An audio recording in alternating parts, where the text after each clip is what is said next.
Coucou tout le monde, voilà, je suis de retour aujourd'hui après un mois d'absence sur YouTube, donc je m'excuse d'avance pour toutes celles à qui j'ai dit que je serais plus régulière sur YouTube, etc. Bah ça va pas être possible. Je crois que je vais arrêter de faire des promesses parce que visiblement je ne tiens jamais mes promesses. Voilà, je reviens donc aujourd'hui avec deux vidéos qui sont des vidéos back to basics. C'est des vidéos, des sujets que j'ai plus ou moins déjà abordés mais de manière très rapide sur la chaîne, mais c'est des vidéos qui sont importantes pour les personnes qui souhaitent repasser au naturel. Donc la vidéo du jour, c'est revenir au naturel, la transition. Je ne vais pas vous parler tout de suite du Big Shop, je vais faire une autre vidéo à côté pour le Big Shop. Je vais vous parler tout d'abord de la transition. Transitionner, qu'est-ce que c'est? Lorsque vous voulez revenir au naturel, il faut savoir qu'un cheveu défrisé, un cheveu qui a été curlé, un cheveu qui a été défrisé, etc. ne reviendra jamais au naturel. C'est pas parce que vous avez un cheveu défrisé qui est rêche qu'il est redevenu crépus. Non, ça c'est un cheveu qui a juste été abîmé et donc qui est rêche, sec, etc. Il n'est pas naturel ce cheveu-là. Pour revenir au naturel, vous avez besoin de couper vos cheveux, les cheveux défrisés, ce qu'on appelle faire un big chop. Vous avez donc deux méthodes pour revenir au naturel. La première, évidemment, c'est de couper, de tout raser, de faire son big chop dès le jour où l'idée de repasser au naturel vous a traversé l'esprit. Ça s'appelle donc faire un big chop. Un small chop, pardon. Donc, et la seconde méthode, pour les personnes qui ne sont pas à l'aise, par exemple avec les cheveux courts, qui ne se voient pas avec le crâne rasé, etc., c'est simplement de faire une transition. La transition, qu'est-ce que c'est? Transitionner, donc, c'est laisser ses cheveux repousser, arrêter le défrisage, le curl, le défrisage, tout ce que vous voulez, et laisser ses cheveux repousser pendant un certain laps de temps, et ensuite donc couper les parties défrisées lorsqu'on se sentira prêt. La transition pour moi, c'est ce que j'ai fait. Moi j'ai transitionné pendant 7 mois, j'ai perdu ma boucle d'oreille, c'est génial. J'ai transitionné pendant 7 mois. Et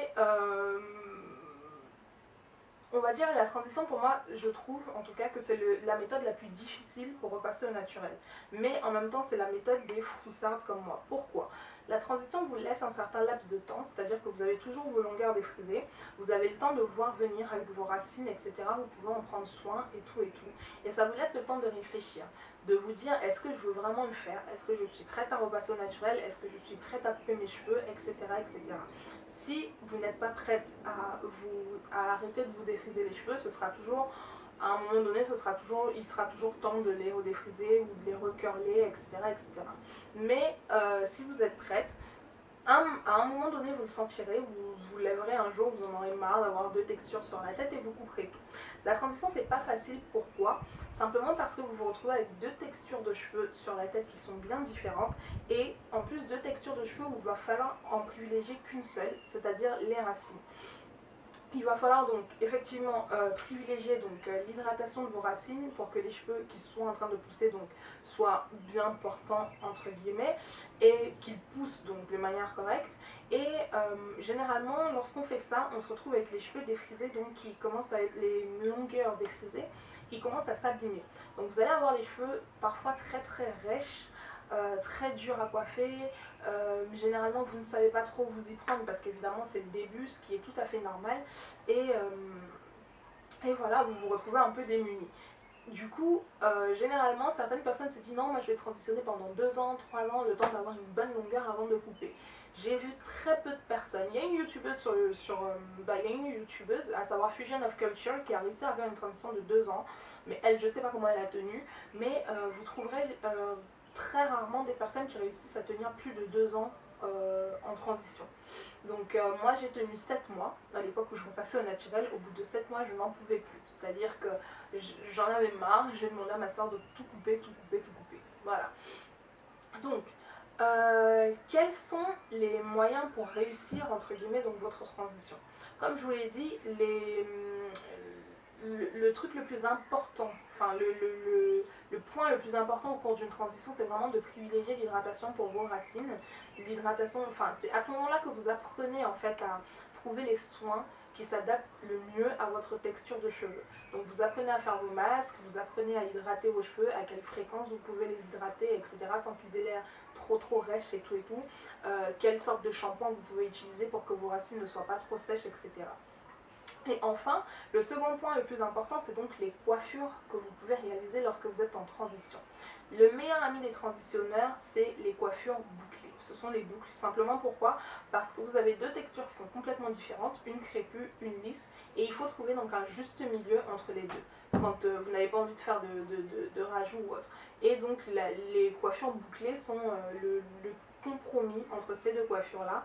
Il vous suffit par exemple de réaliser des vanilles sur toute la tête et de les mettre dans des rouleaux et de passer sous le casque ou alors laisser poser ça 2-3 jours et ensuite vous détachez, vous avez une belle coiffure bouclée, de belles boucles que vous pouvez donc coiffer à votre guise. Sinon, les chignons également sont de très très bons amis des transitionneuses. Lorsque vous avez des repousses, il vous suffit de mettre un petit peu de gel ou un petit peu d'un produit fixant, plaquant, etc. pour vous faire un joli chignon et tout, et vous pouvez tenir toute votre transition en chignon. Sinon, vous avez toujours les coiffures à rajout, donc les rastas, les vanilles, les tresses tout simplement, hein, les crochets braids, etc. que vous pouvez faire lorsque vous êtes en transition, les fausses locks et tout. Vous avez toutes ces coiffures-là qui peuvent également vous aider. En n'oubliant bien sûr pas de faire ses soins, etc.